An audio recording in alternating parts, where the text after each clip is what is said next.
Hello and welcome to Pushing Back, Ukraine Daily Brief. As the war enters its 772nd day, these are the main developments from the past 24 hours. Russia has lost approximately 446,690 troops in Ukraine since the beginning of the war, the General Staff of Ukraine's armed forces reported. The number, which has not been independently verified, includes 790 casualties over the past day.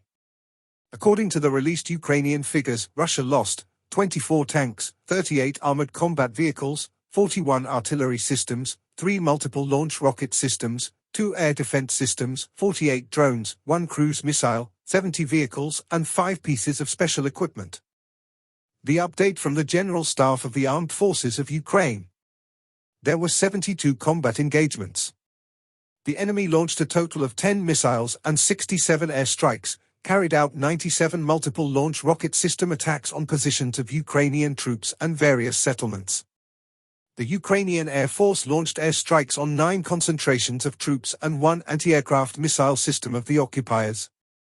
The Ukrainian missile forces hit 1 command post, 2 air defense systems, 1 artillery system, 1 drone control station, and 2 concentrations of weapons and military equipment of the Russian invaders.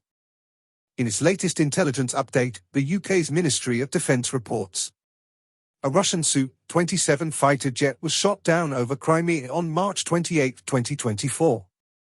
While Russia claims it was a technical failure, Ukraine and others suspect it was friendly fire due to heightened tension among Russian air defences. This incident highlights potential problems with coordination and situational awareness in the Russian military. In its latest intelligence update, the Institute for the Study of War, Ukraine's security service and Ukrainian forces reportedly conducted one of the largest series of drone strikes against military facilities within Russia, targeting at least 4 Russian airbases, on the night of April 4 to 5.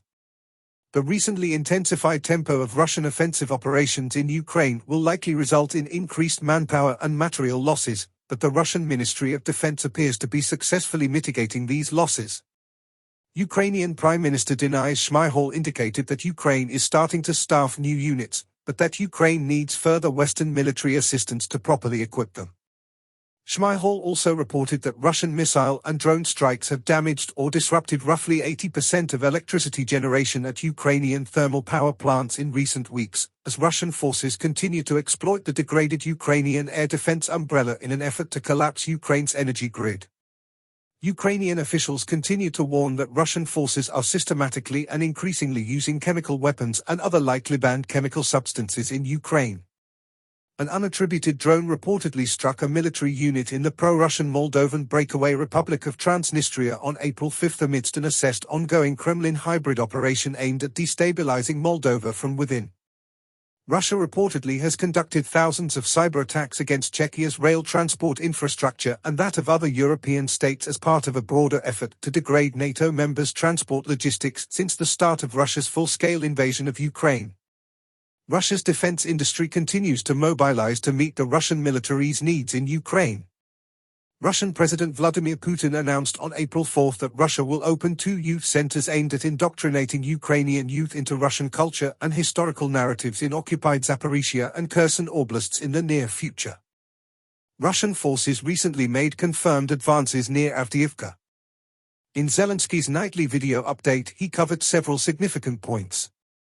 Firstly, Ukraine is actively fortifying the Chernihiv region and continues to combat Russian shelling and sabotage attempts. He said border communities in Chernihiv have suffered immensely from constant Russian shelling over the past year. The Ukrainian government is allocating resources to demine farmlands, support businesses, and revitalize the region's economy. Secondly, he expressed his thanks to everyone involved in Ukraine's defense efforts, including the military, entrepreneurs, and citizens. He emphasizes the unity and determination of Ukrainians in defending their country. Lastly, he went on to commend all the border guards in Chernihiv region, especially the Dozer team, which performs tasks along the entire front line. Thanks for following today's updates. Please don't forget to like and subscribe for more content. We'll return tomorrow with the latest news on the ongoing conflict.